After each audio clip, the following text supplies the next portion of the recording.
E eu pude perceber que em Ezequiel, no capítulo 22, que, na verdade, o que nós percebemos hoje, né, aquela frieza espiritual, os homens calados, cansados, muitos desanimados e até muitos homens feridos, né? Muitos homens assim tão afastados, tão longe do Senhor, às vezes tão negligente com a palavra de Deus, em buscar o Senhor. E eu estava percebendo aqui em Ezequiel, no capítulo 22, que, na verdade, isso não é uma novidade, isso não é algo que está acontecendo agora. E isso, na verdade, já é uma batalha travada no mundo espiritual há muito tempo. Há muito tempo, desde o início, desde o Éden. Satanás já vem tentando fazer com que o homem deixe as suas responsabilidades e comece a viver os seus próprios desejos, os seus próprios interesses, viver a sua cobiça, viver na lama, no pecado. Então, Deus, na verdade, ele sempre procurou homens que se levantassem como um sacerdócio santo e posicionado, como um cabeça que preza pela família, pela casa, pelos princípios e pela a palavra de Deus. Eu não vou conseguir ler todo o contexto para você, que a gente não tem tempo, mas eu queria pelo menos ler o 30. Ezequiel 22. Verso 30. Depois você lê tudo para você entender o contexto. Aqui está falando sobre os pecados de Jerusalém. E aqui eu percebi como que ele que aponta aqui especificamente, principalmente, não que as mulheres também não estavam, de certa forma, erradas, mas mais para os homens. Por quê? Nessa época, os homens tinham um domínio muito grande sobre as mulheres, a gente não tinha essa liberdade que a gente tem hoje, a gente não tinha a voz, a educação, nada do que a gente tem hoje, né? Então, olha o que fala no verso 30. Procurei entre eles um homem que erguesse o muro e se pusesse na brecha diante de mim em favor dessa terra, para que eu não a destruísse, mas não encontrei. Se você for ler o contexto, você vai ver que o Senhor aqui, ele está muito irado com a falta de posicionamento dos homens, dos líderes, do sacerdócio. Se você ler o 6, você vai ver que aqui está falando dos príncipes. Olha o verso 6. Veja como cada um dos príncipes de Israel que aí está usa o seu poder para derramar sangue. Aqui ele aponta os príncipes. Aí, no verso 27, olha o que diz: seus oficiais são como lobos que despedaçam suas presas, derramam sangue, matam gente para obter ganhos injustos. 28, ele fala dos profetas. Olha, seus profetas disfarçam esses feitos enganando o povo com visões falsas e adivinhações mentirosas. Então, aqui a gente pode perceber que Deus aponta para os líderes, todos os líderes, e geram aqui uma indignação no Senhor, uma falta de posicionamento. Ele fala no 30: eu procurei homem, eu ainda tentei olhar para essa terra, para Jerusalém, e encontrar um homem ali que é digno, que é capaz de me ajudar a reerguer o muro dessa cidade, um homem ainda de coração puro, um homem que ainda preza pela minha palavra, que eu pudesse usar, que eu pudesse ter misericórdia e mudar a minha ira, mas eu não encontrei. Então, eu percebo que hoje ainda vemos isso. É a mesma batalha, mulheres, que nós estamos travando hoje, né? Nós estamos vendo homens assim, espiritualmente calados, distante do altar do Senhor, né? Com uma identidade completamente ferida, perdida. E quando o sacerdócio cai, a nossa casa fica vulnerável. Mas também, quando uma mulher se coloca em oração, o céu se move, o mundo espiritual se move para que o destino desses homens seja mudado, o destino desses homens sejam restaurados. E eu e você estamos aqui hoje observando esses pontos, trazendo à tona para que nós possamos ver os nossos maridos ou os nossos futuros maridos sendo usados, recebendo uma revelação do Senhor, sendo forte de frente da batalha. Por isso que essa campanha começa com mulheres, começa comigo e com você, porque Deus, ele sempre levantou mulheres para gerar, não é? Jesus, ó, Deus lá no seu trono, ele olhou para cá e ele viu a necessidade de restaurar a nossa sorte, de nos livrar do pecado, da morte. E o que que ele fez? Ele enviou Jesus para a Virgem Maria, para que ela pudesse gerar uma esperança, gerar uma restauração e clamar por uma nova temporada. Nós estamos aqui para clamar a Deus, para gerar uma nova temporada na vida dos nossos homens. Nós somos responsáveis por gerar. Então, nós podemos gerar uma nova canção na vida dos nossos esposos.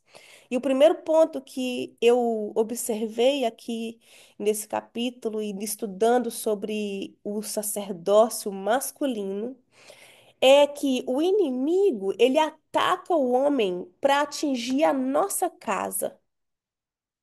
Marcos, no capítulo 3 verso 27 diz: Ninguém pode entrar na casa de um homem forte e roubar os seus bens sem primeiro amarrar o homem forte. E é isso que o inimigo tenta fazer. O inimigo, ele sabe que se ele amarrar os esposos, em vícios, se ele amarrar ele ali em desânimo, afastar ele da palavra de Deus, ele começa a interromper a liderança espiritual desse homem. Ele começa a enfraquecer a proteção da nossa casa. Por quê? Porque o sacerdócio, o homem, ele tem uma voz sacerdotal. Ele recebe direção diretamente de Deus que eu e você não recebe. Então começa o quê? Começa a espalhar uma insegurança dentro da nossa casa. De uma forma ou de outra, um homem disposicionado, ele traz uma confusão para nossa casa. Por isso que tanta guerra tem caído sobre homens. A depressão, a pressão que a gente enfrenta, não é apenas para as mulheres, é para os homens também. Eu estava falando isso com o Davison, e parece que não, porque eles se apresentam sempre fortes, eles são mais calados, eles falam menos, mas aí que é o mais perigoso, porque eles não colocam para fora, eles vão guardando aquilo.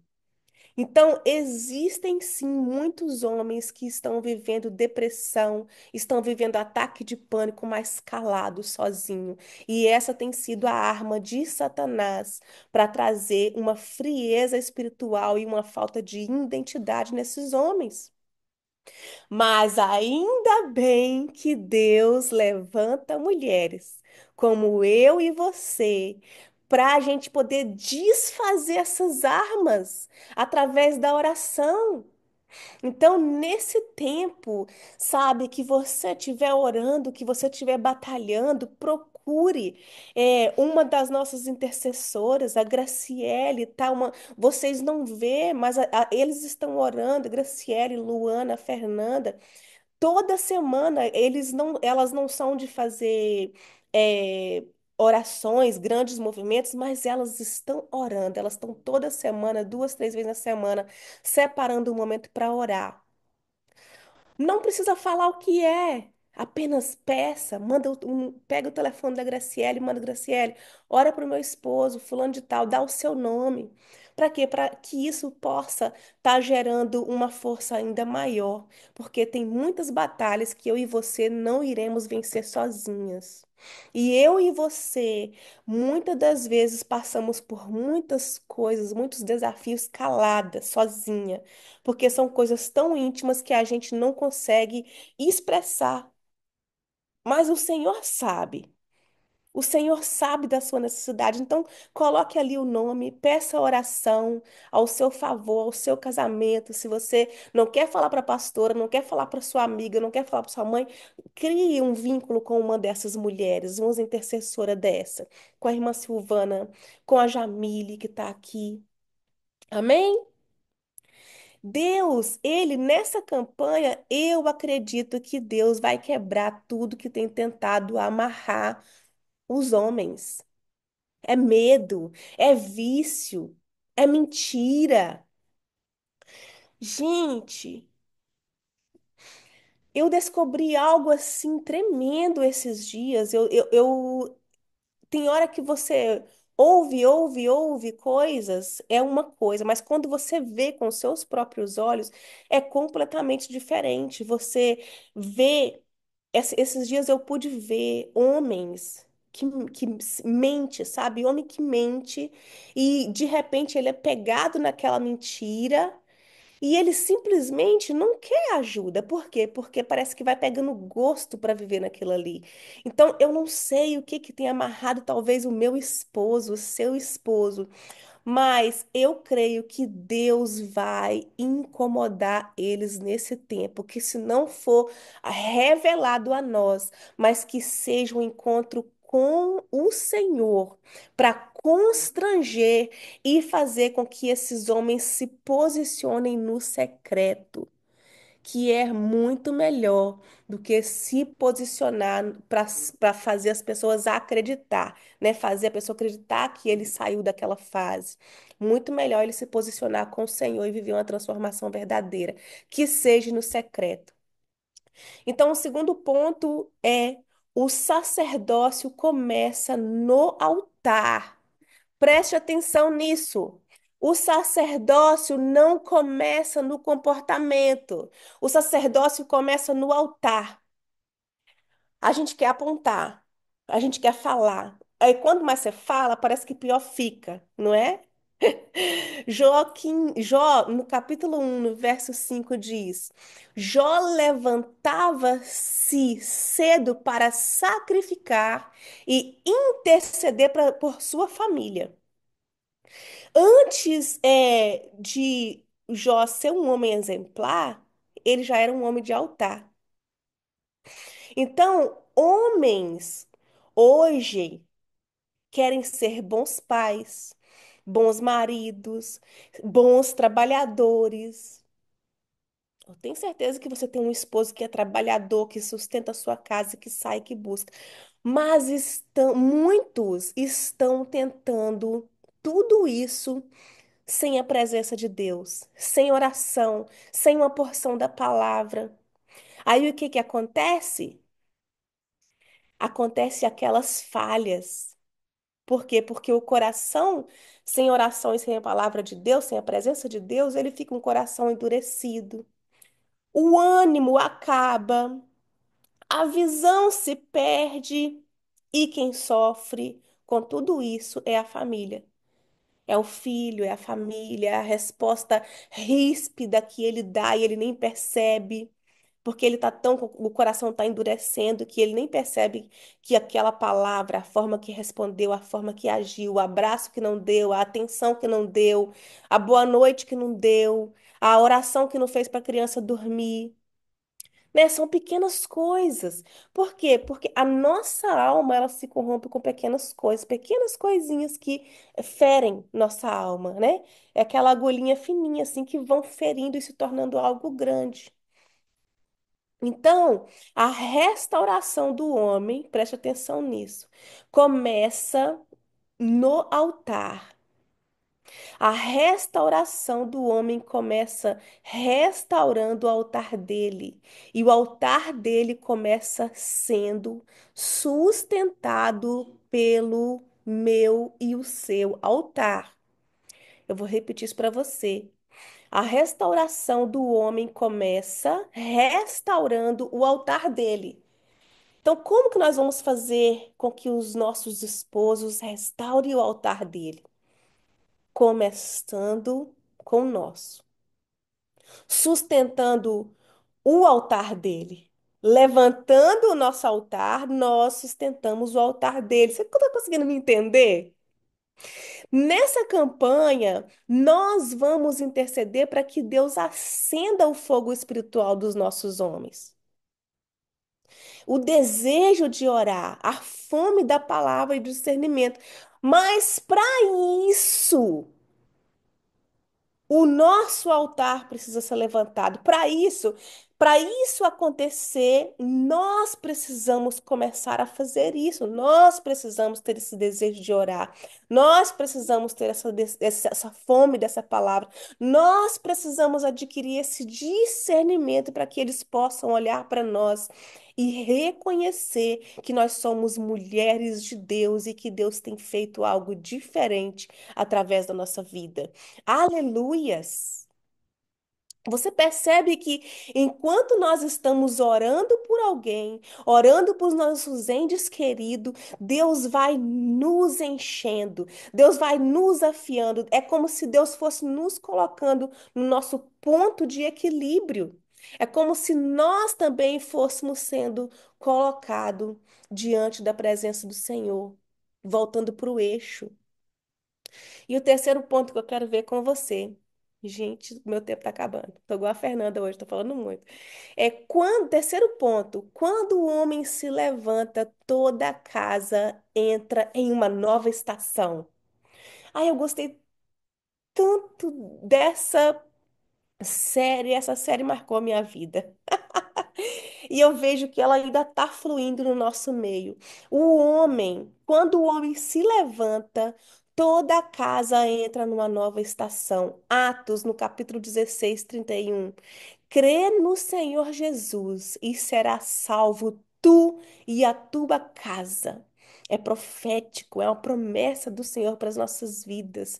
Quando um homem permite ser tocado, Deus, ele torna esse homem um homem abençoado. E essa bênção, ela transborda por toda a nossa linhagem. A linhagem desse homem é restaurada, a linhagem desse homem é abençoada.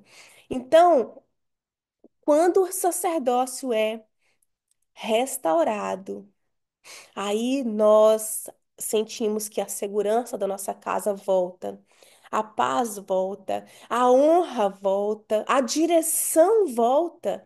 Então, é muito difícil uma casa florescer somente com um posicionado.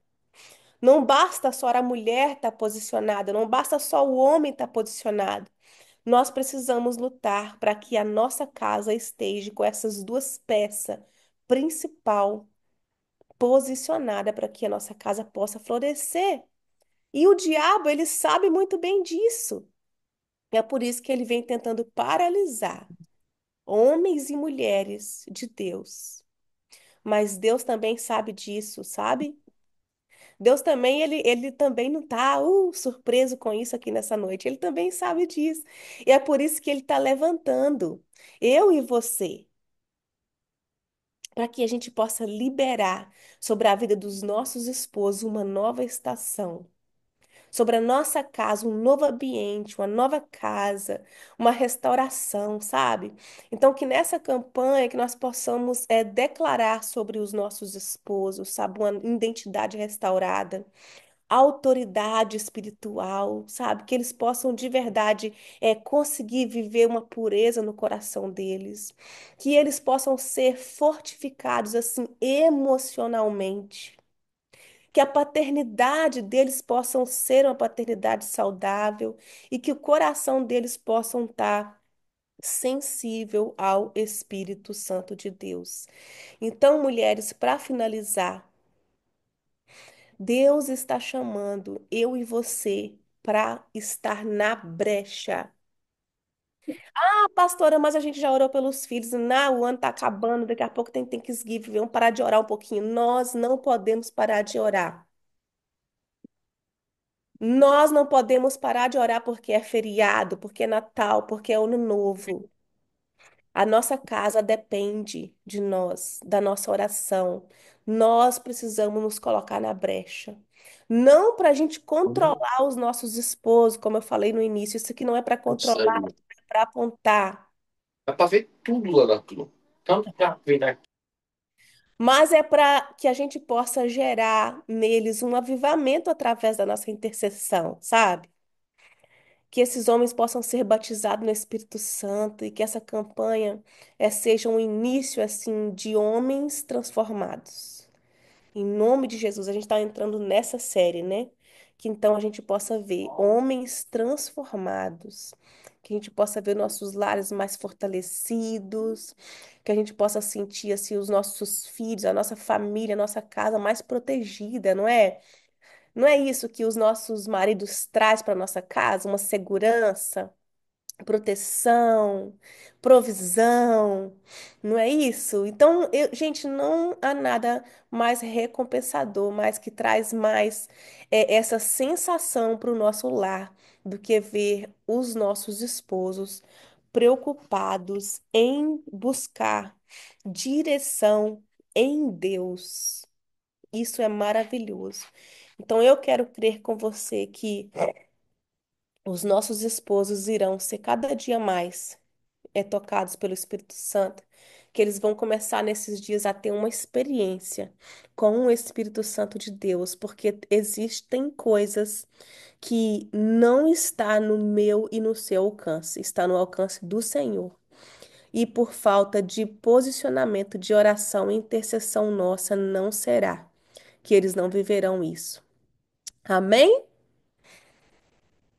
Bom, esse é o pequeno devocional que eu queria trazer para vocês hoje. É mais mesmo só é,